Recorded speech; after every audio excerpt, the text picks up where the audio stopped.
Nothing seemed to happen when Sam pressed the button. The Draconian ships remained in position, weapons ready. "What now?" Rick asked, looking nervous. Sam smiled slightly. "Now we play along. Open a channel." When the connection was established, Sam spoke clearly. "Draconian vessels, this is Captain Miller. We will comply with your inspection. Sending docking instructions now." Krulvac looked confused. "You are surrendering." "I'm following orders," Sam said quietly. "Let them board." 20 minutes later, a Draconian shuttle docked with the Star Voyager. 6 tall, reptilian aliens in dark armor stepped onto the ship. Their leader, a scared soldier with red scales, approached Sam. "I am Lieutenant Cragg. We will inspect all compartments. Resistance will not be tolerated." Sam nodded politely. "Of course. My engineer Diane will show you around." As the inspection team followed Diane, Sam whispered to Rick, "Start a silent countdown." 5 minutes. Krulvac watched Sam carefully. "What did that device do, Captain?" "Just wait," Sam replied. The Draconians moved through the ship, scanning everything. They seemed disappointed to find no weapons. The hidden panels remained firmly closed, the combat systems inactive. "Your weapons systems," Lieutenant Cragg demanded. "Where are they?" Diane looked innocent. "This is just a transport ship. We're complying with the new regulations." The Draconians snarled in disbelief. "We know this vessel was armed. Our intelligence is not wrong." Meanwhile, on the bridge, Rick's countdown reached 0. "Time's up, Captain." Sam nodded and touched his console. "Let's see if our friends arrived." The main screen changed to show the space around them. What had been empty before now revealed 5 human ships, appearing seemingly from nowhere. Each had dropped their stealth fields and now surrounded the Draconian vessels. "What is this?" Krulvac gasped. "Scattered pearls," Sam explained. "Those 6 separate ships you thought were on different routes. They're actually a battle group. They've been traveling together using stealth technology." Lieutenant Cragg rushed back to the bridge, having received an alert from his ship. "What treachery is this?" "No treachery," Sam said calmly. "Just a demonstration." The comm system activated, and Commander Vexcor's angry face appeared. "Captain Miller, you have violated hegemony law by concealing a military formation." "With respect, Commander, we've violated nothing," Sam replied. "These are all civilian ships, as we declared. They just happen to be traveling together." "Civilian ships do not use military stealth technology," the commander shouted. Melissa Yang's voice came through the comm. "Actually, we use stealth tech for avoiding space debris and reducing our energy signature. It's more efficient, and it helps avoid pirates," added Frank Ortiz from his ship. All 6 human ships now activated their targeting systems. Small red dots appeared all over the Draconian vessel's critical systems. Diane had returned to the bridge. She turned to Lieutenant Cragg. "See those targeting markers? Our mining drills are precise enough to cut through your armor without damaging critical systems, just like they're designed to extract minerals without damaging the surrounding ore." Cragg looked horrified. "You would attack hegemony enforcement vessels." "We wouldn't attack anyone," Sam said. "We're just making a point.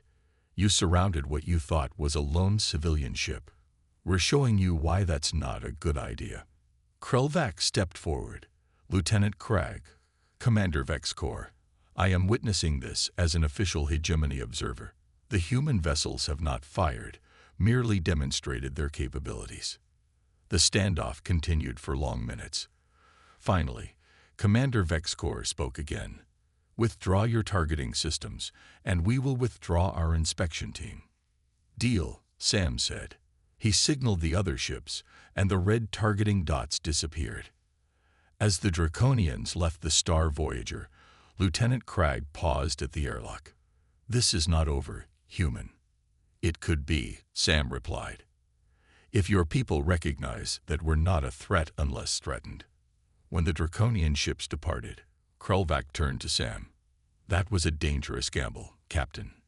"No," Sam corrected. It was a necessary demonstration.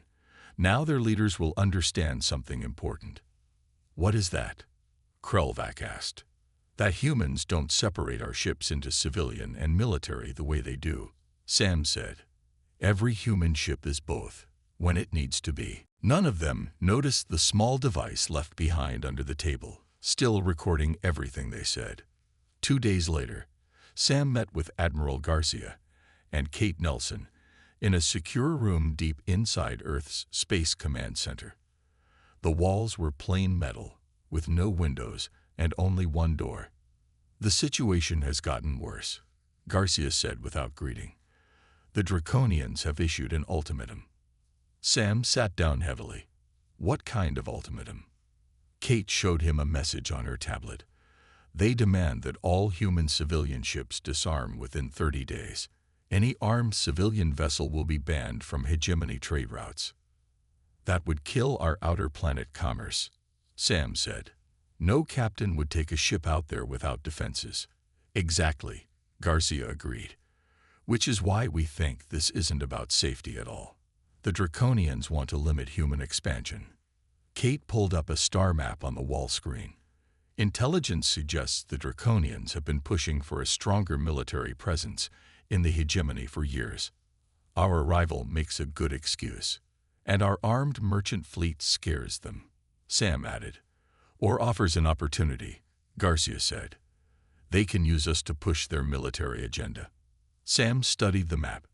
So what's the plan? Garcia touched a button, and 6 ship routes appeared on the map. We send 6 civilian freighters along normal trade routes. All captains will publicly complain about the disarmament demand, but agree to comply for this trip. But they won't actually disarm, Kate added with a small smile. And when the Draconians try to force inspections, Garcia continued, we'll have proof of their true intentions. Who are the other captains? Sam asked. Garcia showed him a list. All former military, all commanding ships similar to yours. Sam recognized most of the names. Frank Ortiz was an old friend. Melissa Yang had served with him years ago. Daniel Rodriguez was famous for outrunning pirates in the belt. Laura Bennett and Victor Cruz were both respected captains with spotless records. Good choices, Sam said. When do we leave? Tomorrow, Garcia said. Each ship takes a different route, but all pass through areas the Draconians patrol. Kate handed Sam a small device. This is new tech. If you activate it, the other 5 ships will receive a signal, no matter the distance. Code name is Scattered Pearls. What will it do? Sam asked. Just let the others know it's time to show our true capabilities, Garcia said. Use it only if the Draconians make hostile moves. The next morning, Sam and his crew prepared the Star Voyager for departure. Rick and Diane were nervous but excited. So we're bait, Rick said as he checked the navigation systems. More like a test, Sam replied. We need to see what the Draconians really want. And if they want to start a fight, Diane asked. Then we show them why that's a bad idea, Sam said. As they prepared to leave Earth orbit, a familiar figure appeared at the airlock. Krelvac stood there with a small bag. Request permission to board, Captain, the alien said formally. Sam was surprised. Why would you want to join us? This could get dangerous. I have been assigned as official hegemony observer, Krelvac explained. But he lowered his voice. I also believe this mission is important for peaceful relations. Sam studied him for a moment, then nodded. Welcome aboard. But stay close to me if things get rough. The Star Voyager left Earth along with the 5 other ships, each taking different routes through the solar system and beyond. For 3 days, everything was normal. On the 4th day, as they approached the trade junction near Saturn, sensors detected 3 large ships moving to intercept them. Draconian military vessels, Krelvac confirmed, looking at the screen. Heavy cruisers. The comm system crackled. A harsh voice filled the bridge. Human vessel Star Voyager. This is Commander Vexcor of the Draconian Enforcement Fleet. Prepare for immediate inspection under hegemony security protocols. Sam looked at Krelvac. Is this legal under hegemony law? Krelvac hesitated. They are stretching their authority, but not breaking it completely. Sam opened the channel. Draconian vessel. This is Captain Miller. We are on a scheduled trade route and have declared all cargo. Inspection is unnecessary. It is not optional, came the reply. Prepare to be boarded or face consequences. The Draconian ships moved into position, surrounding the Star Voyager. Their weapon systems were active, but not yet targeting. Options, Sam asked his crew. Rick looked worried. They've cut off all escape routes. Diane shrugged. We could fight, but not against 3 heavy cruisers. Sam made his decision. He picked up Kate's special device. Scattered pearls it is, he said, and pressed the button. The meeting room was tense. On one side of the table sat the humans. Admiral Garcia, Ambassador Johnson, and Sam. On the other side were 4 aliens, including a tall, imposing figure with deep blue skin and silver eyes. High Commander Zorthal. Ambassador Johnson said, "Thank you for meeting with us." The blue alien nodded stiffly. We have much to discuss after the incident. Krelvac sat slightly behind the other aliens. He kept glancing at Sam with those strange purple eyes. Zorthal spoke first. Captain Miller, your actions have created a diplomatic problem. You presented your vessel as civilian but engaged in military combat. With respect, Sam replied, I never lied about my ship. The Star Voyager is a civilian freighter. The fact that we can defend ourselves doesn't change that. This is not a matter of defense, Zorthal said. His voice stayed calm, but his silver eyes flashed. Your ship disabled 3 vessels that would challenge many of our military cruisers. Admiral Garcia leaned forward. High Commander, perhaps some context would help. Earth has a long history of armed merchant vessels. So Captain Miller explained. Zorthal said, but our scans now show that nearly 70% of your civilian fleet has similar capabilities. The humans didn't deny it. This changes the balance we perceived. Zorthal continued, we had calculated Earth's military strength based on your dedicated warships. You thought we were weaker than we are, Admiral Garcia said bluntly. We believed you were more straightforward in your classifications, Zorthal replied. In a corner of the room, a woman with short red hair had been quietly working at a computer. Now she approached the table and whispered something to Admiral Garcia. High Commander, Garcia said, this is Kate Nelson, our intelligence officer. She has some information you might find interesting. Kate placed a small device on the table. It projected an image of the pirate ships. These ships match the design of vessels in the Draconian fleet, she said, and their attack happened only hours after your request to inspect our military capabilities. The room went silent. Zorthal's face showed no emotion, but one of the other aliens shifted uncomfortably. You are suggesting the attack was deliberate, Zorthal said finally. A test. We're suggesting it's a strange coincidence, Ambassador Johnson said diplomatically. Krelvac suddenly stood up. High Commander, if I may speak. After receiving a nod, he continued, I was on the human ship during the encounter. What I observed was educational. The human approach is different from ours, but effective. Explain, Zorthal ordered. In the hegemony, we build ships for specific purposes. War, trade, research. Humans build all their ships to adapt to multiple roles. Krelvac looked at Sam. Their history forced this approach. They had to survive without the protection of a galactic alliance. Sam nodded in thanks for the fair description. Zorthal considered this. The Draconian collective will not be pleased.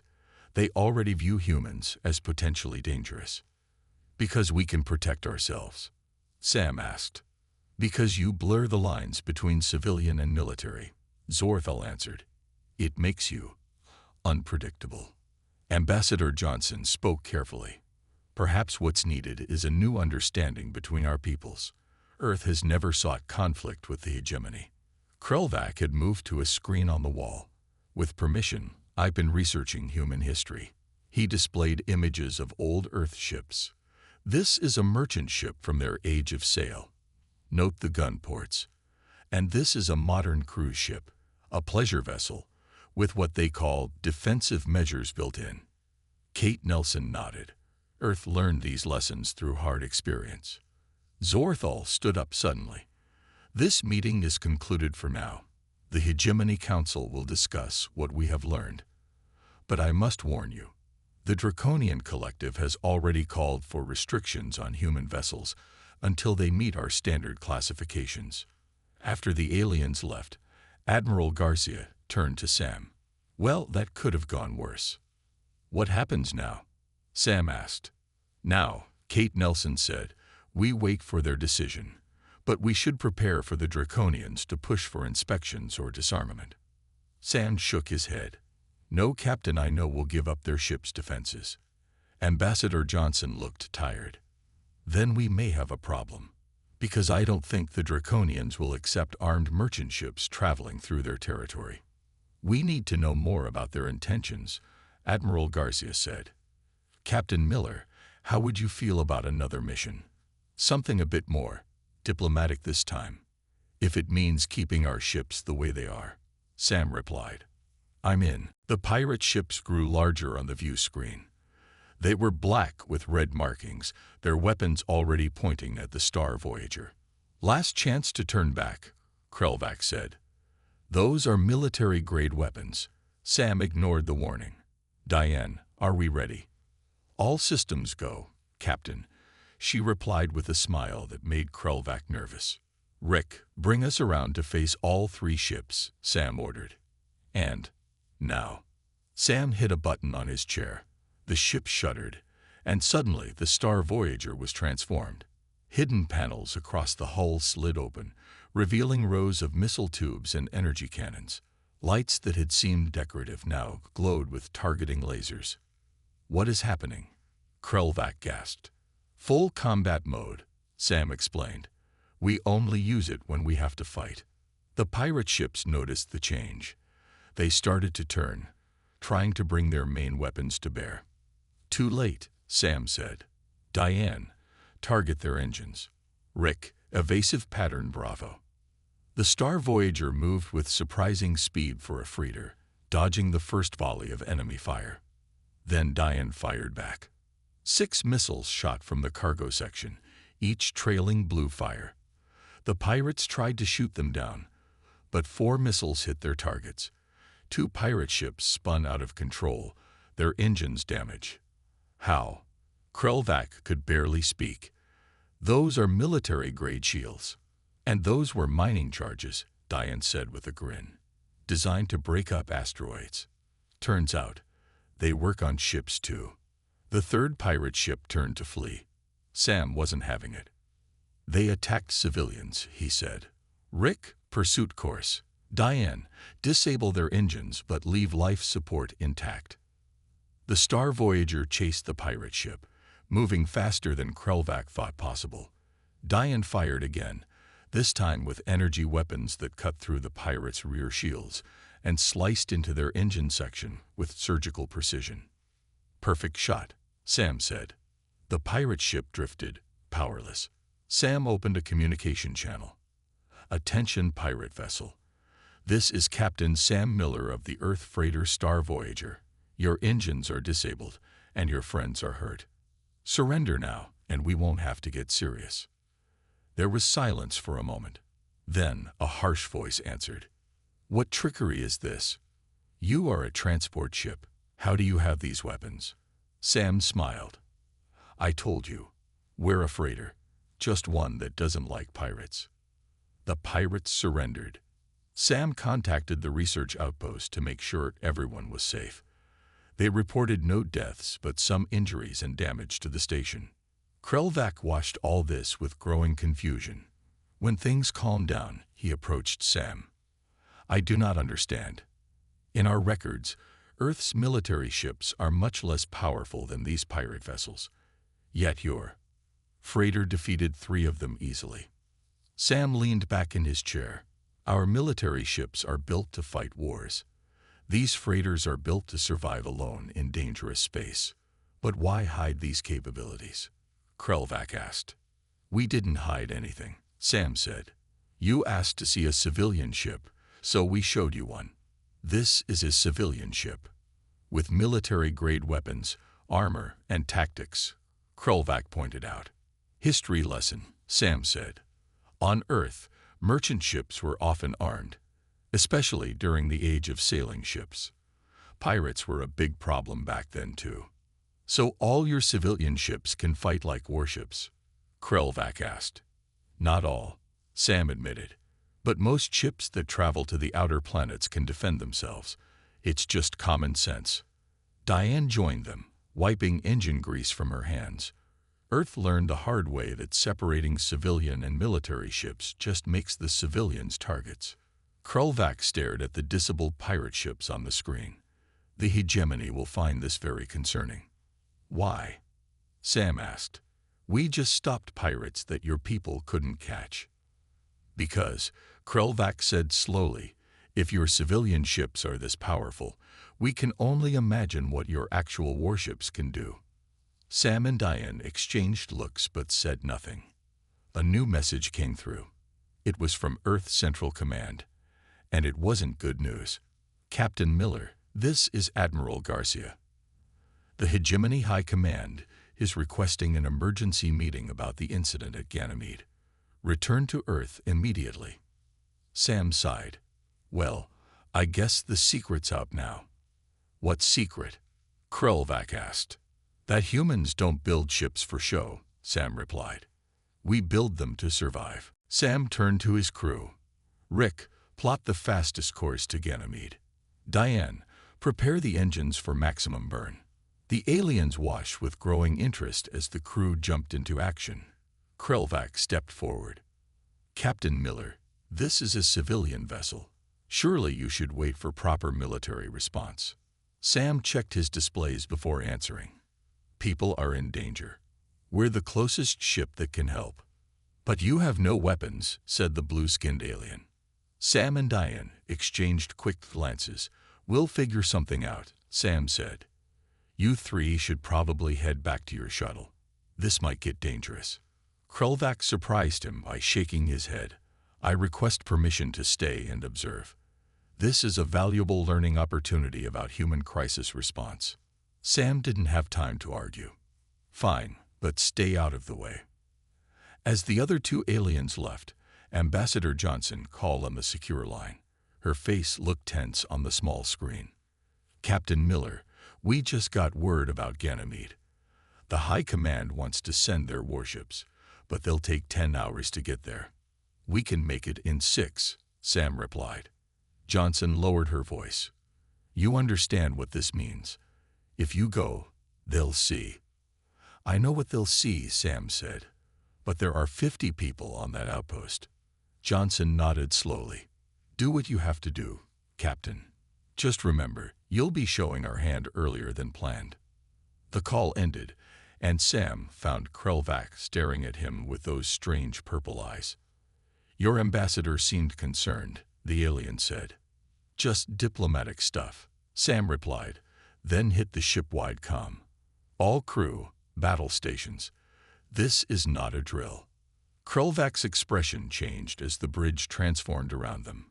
Panels slid away to reveal new screens and controls. Rick's navigation console expanded to show tactical displays. The lights dimmed and turned red. What is happening? Krelvac asked, his voice rising slightly. Standard emergency protocol, Sam said casually. All Earth ships have them. Diane came back to the bridge and went straight to a panel that hadn't been visible during the tour. She pressed her palm against it, and the panel lit up with weapon systems. Main guns online, she reported. Point defense ready. Shields at 90%. Krelvac's mouth opened and closed several times before he found words. This is a warship. Sam shook his head. No, it's exactly what I told you. A civilian freighter. Just one that can defend itself if needed. But these weapons, Krelvac gestured at the displays showing missile tubes and energy cannons, now extending from what had appeared to be cargo sections. Basic self-defense package, Sam explained, as if it were the most normal thing in the universe, standard on most Earth ships larger than a shuttle. For the next 5 hours, Krelvac watched in stunned silence as the crew prepared for battle. They checked weapons, ran simulations, and discussed tactics with the easy familiarity of people who had done this many times before. "You are all military trained," Krelvac finally said. It wasn't a question. "Former military," Sam corrected. "Most commercial captains are. Space is dangerous." "This is not how other species define civilian," Krelvac said. Sam shrugged. "Different histories lead to different approaches." As they approached Ganymede, the sensors picked up the 3 attacking ships.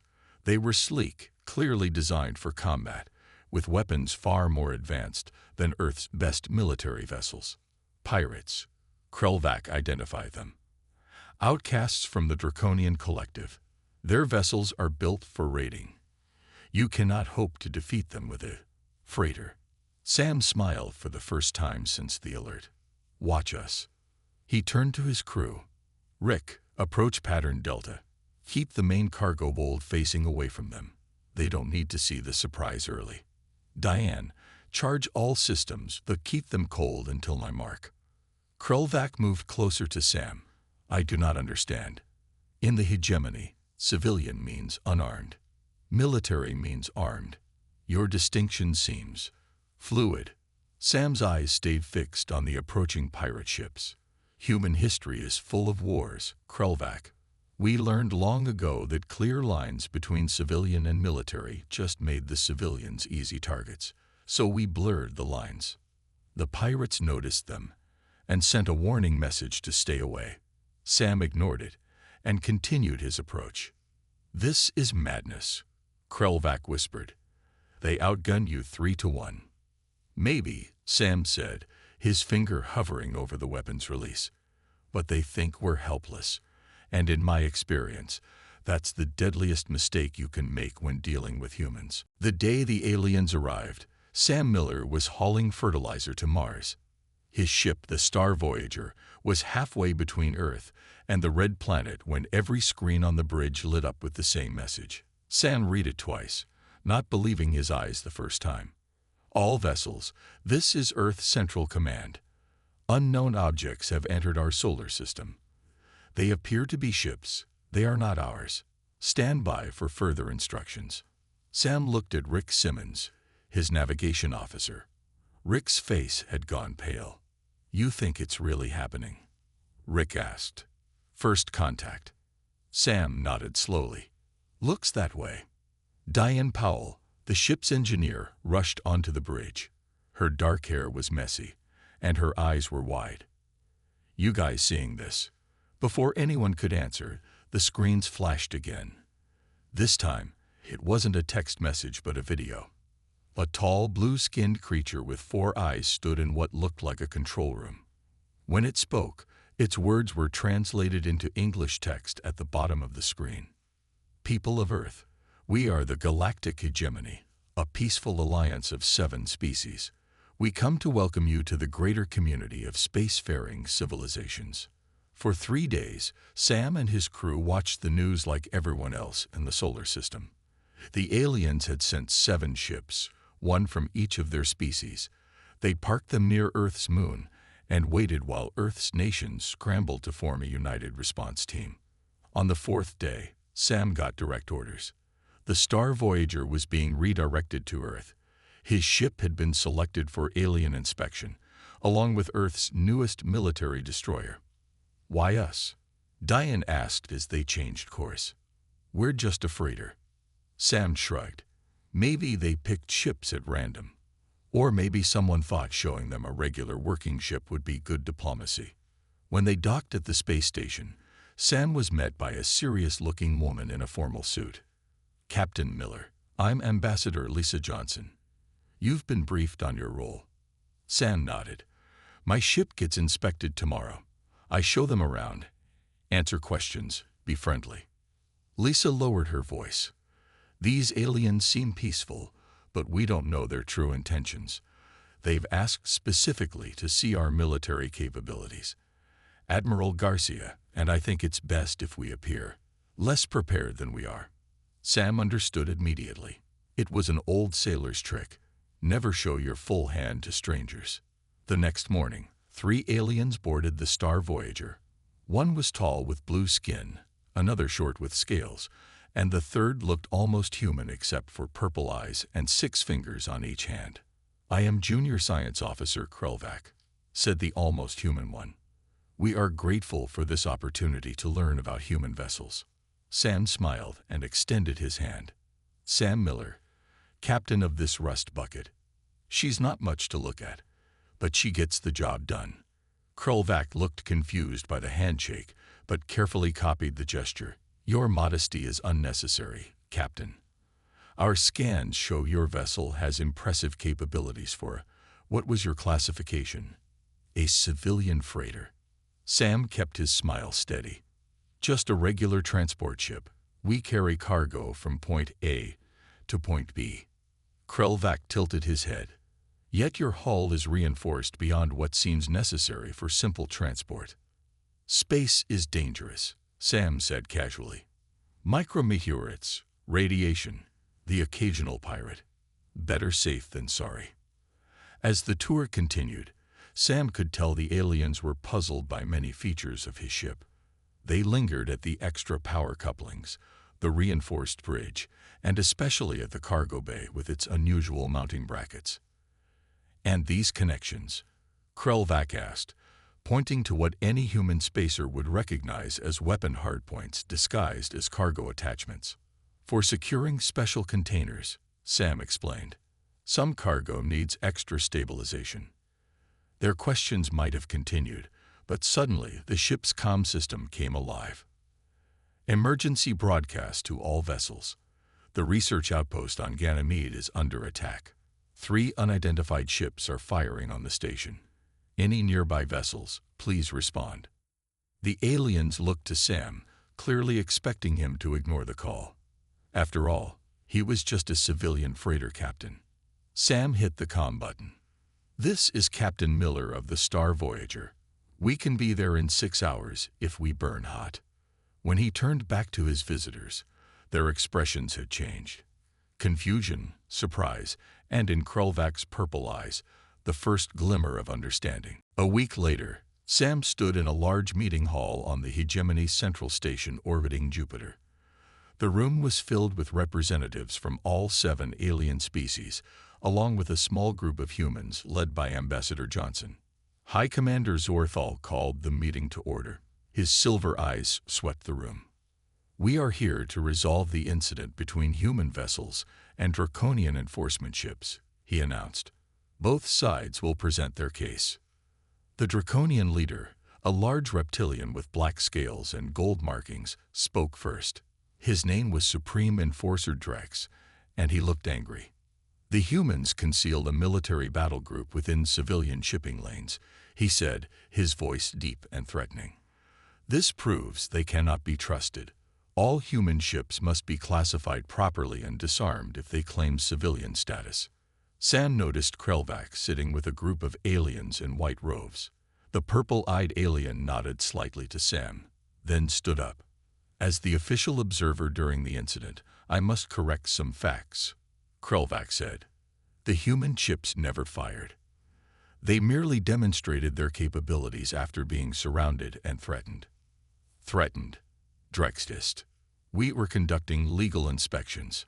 Ambassador Johnson spoke next. "With respect, Supreme Enforcer, we have evidence suggesting otherwise." Kate Nelson stepped forward and activated a recording device. It played the conversation from the secure room on Earth, the one where the hidden Draconian listening device had been planted. But instead of revealing Earth's plans, it played a different conversation. The Draconian leaders were heard discussing their real intentions: to provoke a human response, seize their ships, and study their technology. Drex's scales darkened with rage. "This is fabricated." "Actually," Kate said calmly, "we found your listening device. We just let you hear what we wanted you to hear." The room erupted in shouts and arguments. High Commander Zorthal had to call for orders several times. When quiet returned, Zorthal looked troubled. These are serious accusations on both sides. The question remains, how do we move forward? A new voice spoke up. It was Laura Bennett, captain of one of the other human ships. Maybe we're thinking about this wrong, she said. The problem isn't whether our ships are civilian or military. It's about trust and purpose. Sam nodded in agreement. In human history, ships were often multi-purpose. The same vessel might trade one day and fight the next. What mattered was the captain's intent. Krelvac, who had been quiet, suddenly stepped into the center of the room. I have spent the last month studying human vessels and history, he said, and I believe I understand now. Humans don't build ships for categories. They build them for survival. He activated a display showing diagrams of human ships through history. These trading ships had weapons because they traveled alone through dangerous waters. These exploration vessels had defenses because they faced the unknown. This pattern continues into their space age. Zorthal considered this. And you believe this explains their unusual approach? I do, Krelvac said. Humans evolved on a world with constant challenges. Their ships reflect this history, adaptable, ready for anything. After hours of debate, High Commander Zorthal finally announced a decision. The Hegemony Council has voted. Human vessels will be recognized under a new classification. Adaptive multi-role ships. They will not be required to disarm, but must clearly identify their capabilities when entering hegemony space. He looked directly at Drex. And the Draconian Collective will cease all provocative actions against human vessels. Drex looked unhappy, but nodded in acceptance. Later, at a small celebration on the Star Voyager, Sam raised a glass with his crew and their new alien friends. To understanding, he said. Krelvac raised his own glass. And to survival. Ambassador Johnson smiled. Do you know what impressed them most? Not our weapons or shields. What then? Sam asked. The fact that we turned mining tools into defenses, she said, that we can adapt anything to survive. As the party continued, Krelvac approached Sam privately. Captain, I have a request. I wish to continue studying human ships and culture. Would you accept me as a permanent liaison aboard the Star Voyager? Sam looked surprised. You'd give up your position with the hegemony. Not give up, Krelvac corrected. Expand. I believe humans have much to teach us about adaptation, and perhaps we have knowledge to share as well. Sam thought about it for a moment, then extended his hand. Welcome to the crew, Krelvac. As they shook hands, Sam gazed out the viewport at the stars. You know, maybe someday we won't need armed merchant ships. Perhaps, Krelvac agreed. But until then, it's good to be prepared.